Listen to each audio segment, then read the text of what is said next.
want to know what, Mike? And I don't want to veer too far off, but I thought to myself, we've been having this Outkast versus Tribe in a versus debate for a long time now, and it just occurred to me like Outkast has a succinct advantage in the sense that they have like strong verses, like it's more clear on Outkast songs who has the stronger verse and would be easier for them to do it. It's like if they were to play Aquemini, well, that would be easy. Just play the last verse that has both of them on it. They have stuff like that that's great. Right. You know what I'm saying? Like award tour, it's like, oh, well, that's Q-Tip's verse. You know what I'm saying? Right. Right. Stuff like that matters. Like the way that you format your music, actually, if you're doing the group thing, matters more in the verses, is what we're finding out in terms of how it fits in modern day times. Because part of the reason why this format is shorter is because of the times we're living in. I think the Tribe has the advantage when you talk about formatting this thing because A, they have a lot of solo material within the group. B, they have two DJs in the group. And the producers in the group. I think that gives them a slight advantage if you talk about putting this thing together. No, I'm talking about how it's going to sound like when you're actually like hearing the verses. It's like, okay, so it's like Big Boy and Dre are just like super, super stronger as MCs. Definitely. And when you put the classic material together, if they choose the right verses from the right song, that's what I said. It's going to take some of that classic stuff away from Tribe because it's going to be like, well, damn, like Outkast shit just as classic and Dre and Big Boy actually snapping more.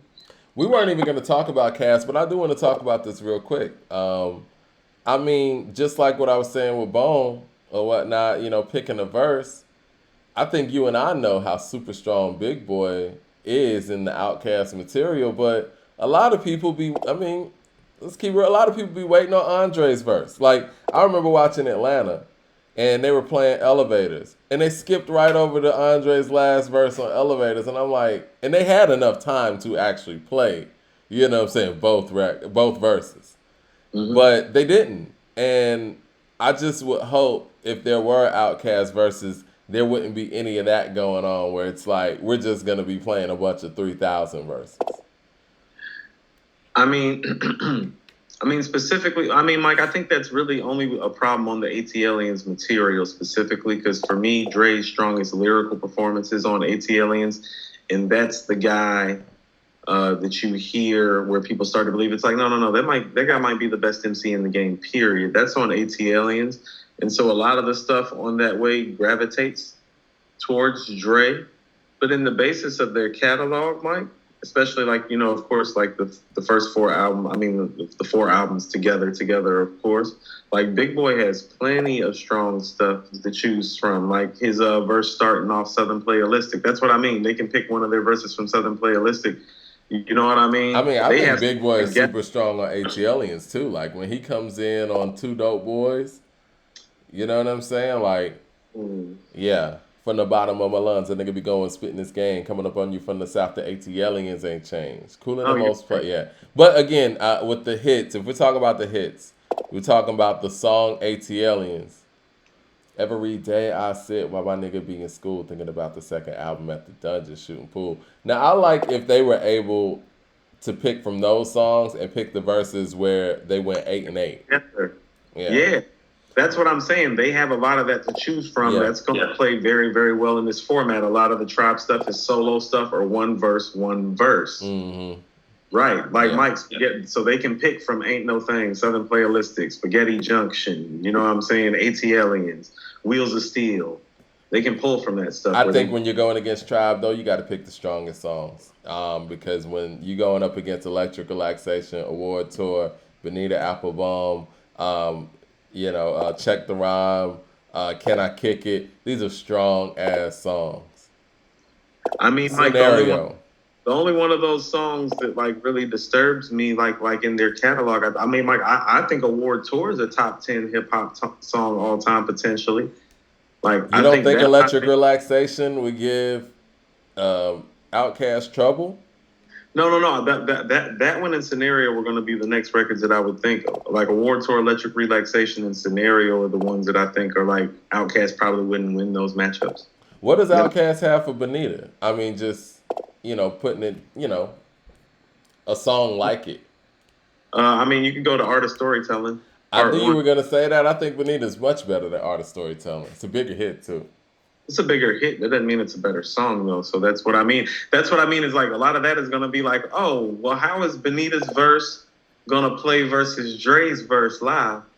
Well, I mean, just because you got the better verse doesn't mean it's the better song. Sasha, Thumper. You know Yeah, what I mean? How's it gonna play live, Mike? It's you're gonna gonna have probably. to bring out Slick Rick on that one. I mean, Mike, but they might just do that. Yeah, I'm sure everybody No, would no, come but I out the mean, cast. but Mike. Okay, so Mike, and we're gonna go to our next topic after this. Even if Tribe were to win those 5 records you named, Mike, they still in trouble after that. Well, you know what? In I know trouble. we did this before, but we did this before we had a big audience, man. Songs over. Friday, because I think French Montana's coming out Friday. I think Snoop's coming out Friday. We'll see what that's like. We should do a Tribe and Outkast mock verses, and I'll take Tribe, and you go ahead and take Outkast. Like you can have those 5 records. That's what I'm telling you. Like you can have those 5 records. And we'll let the people choose. Yeah, because I really want to do this Tribe and Outkast verses because, Cool. I mean, I don't know. It's probably not going to happen in real life, but we can do it. Check our demographics to see what our New York following looks like versus our Atlanta following too. I don't want. And, you know, I hate to go against my boys, man. I'm from Atlanta, man. Outkast is everything. But, you know, I'm also a huge Tribe fan as well. And I have no problem just, you know, picking it just so we can be competitive on the hip hop level. And I won't mess Tribe up on purpose. I'm not gonna just, you know. Right. So I guess my problem with Tribe is like some of their stuff. Like, how about this, Mike? It's like if you have to play stuff like Once Again, then it's like, yeah, you probably gonna lose this. You know what I mean? Let me go ahead and note that. Once again, L. I'm playing Vibrant Thing though. It's happening. We're gonna pull some solo stuff out because Andre ain't got no solo stuff. They're raps. That's terrible. That's cold blooded. I can pull his verses though, Mike. That's what I'm saying. He's got plenty. You want to do that? That's cool. That's cool. If I do, that's what I'm saying. It's just like, no, you're in all types of trouble after those 5 records. All types of trouble. I mean, sure, you might be really beneficial in pulling some of Big Boy's individual features as well. Big Boy's features are monsters. Oh, Mike, Big Boy's verse on All in My Grill is like a must-have if I'm doing like this. That's why I was like, yeah, if we like can pull solo stuff, it's like, yeah, Big Boy on All in My Grill, yeah. Big Boy smashed All in My Grill. Sure. He smashed that Tash record too, Smoke Fest '99, but Dre did too. But I love those guys on Neck of the Woods with Mystical too, man. That was awesome. Neck of the Woods is dope. That was a record that I feel like if it would have came out 6 months to a year later, it would have been way bigger. Because if that would have came out around Stankonia, well, it was a little bit before Stankonia. When Shake It Fast was big and Danger was big and Miss Jackson was out, that song would have had a whole nother look. But, you know.